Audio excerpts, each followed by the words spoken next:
Selamat malam, Bapak-bapak, Pak Wali Kota. Saya ke Pak Wali Kota Selamat dulu. malam, Aiman. Ya, Pak Wali Kota, Bung Bima, seberapa bisa Anda gambarkan saat ini penambahan pasien COVID di Kota Bogor? 2 minggu yang lalu masih di angka 20-an, 30-an per hari. Oke. Tetapi kemudian merangkak naik, bahkan melampaui angka 300. Kemarin itu 447 kasus per hari. Ya, hari ini angkanya di 220 ya. Jadi ini suatu hal yang luar biasa.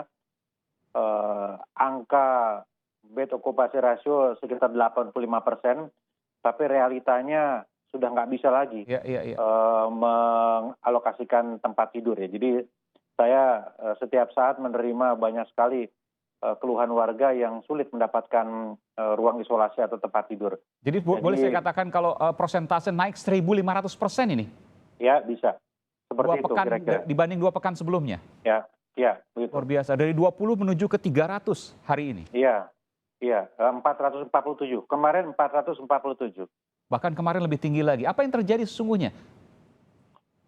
Pertama adalah klaster keluarga, di mana-mana klaster keluarga. Jadi yang dinyatakan positif itu langsung borongan. Satu keluarga 5 orang, 6 orang. Oke. Ketika didalami klaster keluarga ini karena mereka dari luar kota, dari Jakarta dan sekitarnya. Jadi kesimpulan kami ini karena mobilitas, ya karena mobilitas, karena interaksi. Jadi saya kira 3 kombinasi. 1 warga yang lalai, 2 faktor interaksi, mudik, dan ketiga kemungkinan besar varian baru.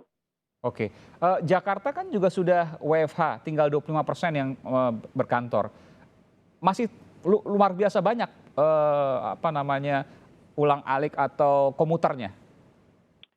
Ya masih penuh, faktanya begitu. Makanya saya mengambil kebijakan sesuai dengan kewenangan saya, 100% WFH untuk ASN Kota Bogor, mulai tadi pagi sampai minggu depan. Ya. Kita nggak bisa nunggu lama-lama.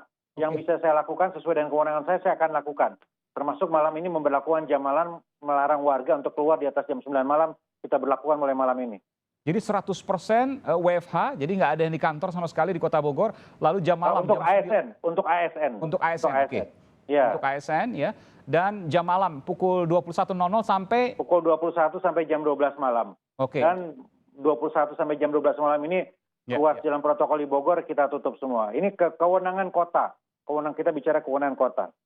Oke, harus diambil langkah darurat. Ini langkah darurat ya Pak Wali Kota ya? Iya, saya sedih dan khawatir melihat nakes yang semakin terpapar ya. Angka peningkatannya di atas 150%. Sudah 350 lebih nakes. Kalau nakes terpapar rontok semua.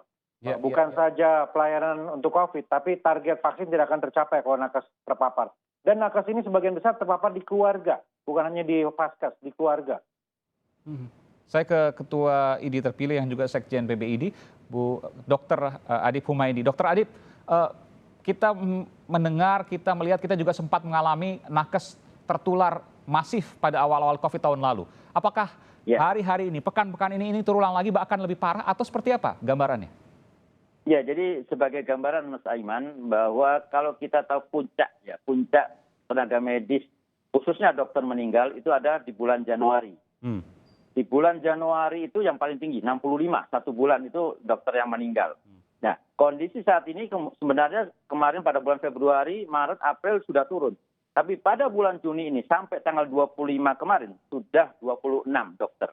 Kita juga tanggal 27, 28. 26 meninggal ya Dokter Adip ya? 26 dokter yang meninggal. Kemudian tanggal 27, 28 sebenarnya kita sampai hari ini tadi juga mendengar di wilayah-wilayah yang lain, ini khususnya terutama di Jawa, ada tambah lagi sekitar hampir 10 orang. Tapi ini nanti masih perlu kita konfirmasi lagi. Belum ditambah lagi juga dengan nakes yang terkonfirmasi dan mereka harus melakukan isolasi mandiri dan perawatan. Ada salah satu kabupaten di daerah Jawa yang 813. Ini kabupaten. Tadi Pak Wali Kota menyampaikan 300 di Bogor. Di Jawa Timur lebih dari 100 dokter, belum nakes yang lain. Kemudian di Jogja 163 dokter yang terpapar. Artinya pada saat mereka terpapar dan nakes yang lain terpapar, maka kita kehilangan SDM. Karena mereka akan melakukan isolasi mandiri. Mereka akan kemudian mungkin kalau yang dirawat harus dirawat. Sehingga kita tidak bisa hanya sekedar menambah tempat tidur saja, menambah kapasitas saja, tapi kondisi di SDM, kondisi di kemampuan fasilitas kesehatan pun juga ada batasnya. Saya Inilah tanya yang kemudian- Pak Dokter Adip, apakah para Ya. dokter yang wafat ini sudah lengkap vaksinasinya dan juga tidak ada komorbid? Ya, jadi memang kita sedang mencari data karena data awal sementara dari bulan Februari sampai Mei sebelum bulan Juni memang yang sudah divaksin sekitar 23%. Tapi ini nanti kita akan telusuri sampai yang bulan Juni ini sampai yang kematian dokter yang terakhir karena ini perlu juga sebagai data bagi kami. Tapi yang jelas yang perlu kita sampaikan kondisi yang saat ini adalah functional collapse dari fasilitas pelayanan kesehatan yang bukan hanya merugikan nakes saja, tapi juga akan merugikan masyarakat. Karena masyarakat akan kesulitan mencari perawatan, masyarakat pun juga akhirnya meningkatkan risiko angka kesakitan dan bahkan mungkin angka kematian yang semakin meningkat nanti. Iya. Dan ini bukan hanya terkait dengan penanganan COVID, tadi seperti disampaikan juga, tapi juga percepatan vaksin. Dan tentu jangan sampai over capacity dan juga beban yang berlebih bagi nakes. Nanti bagaimana kemudian ini seharusnya dilakukan, kita akan segera kembali. Tetaplah bersama kami di Sapa Indonesia Malam. Langkah darurat diambil oleh Wali Kota Bogor, Bima Arya.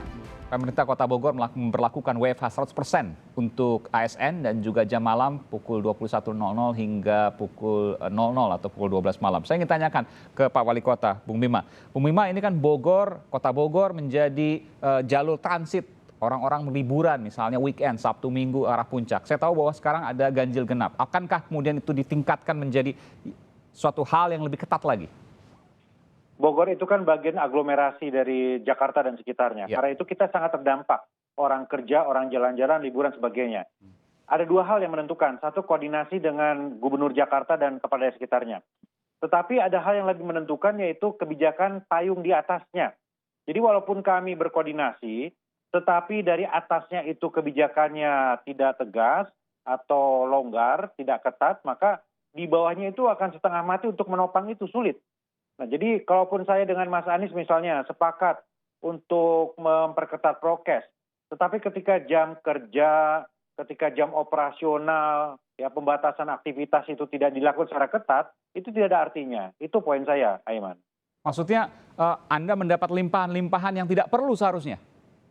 Bukan tidak perlu, ya, tetapi apa yang dilakukan di fokus level mikro itu tidak mampu kapasitasnya ketika misalnya di level makronya tidak ada pengetatan. Boleh Anda lebih jelas lagi, di level makro maksudnya pemerintah pusat harus menetapkan hal yang sifatnya lebih ketat. Seperti apa misalnya? Betul.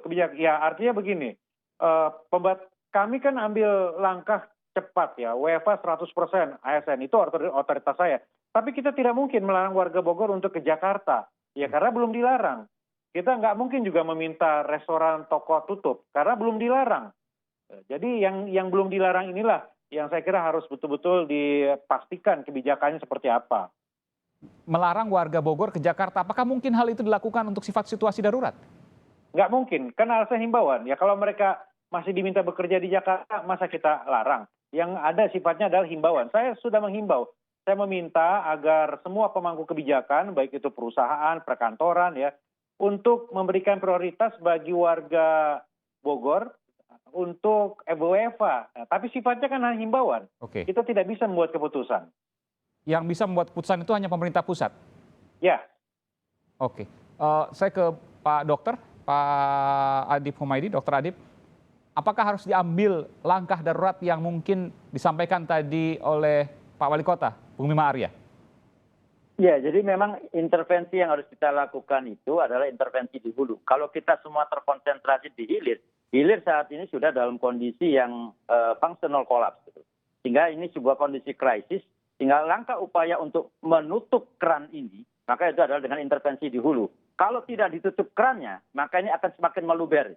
Nah, inilah yang kemudian apa yang disampaikan oleh Pak Wali Kota tadi adalah upaya intervensi di hulu yang memang tersistematis, terintegrasi dari skala yang lebih besar lagi. Bentuknya apa Pak Dokter Adip? Apakah PSBB ketat seperti awal tahun lalu?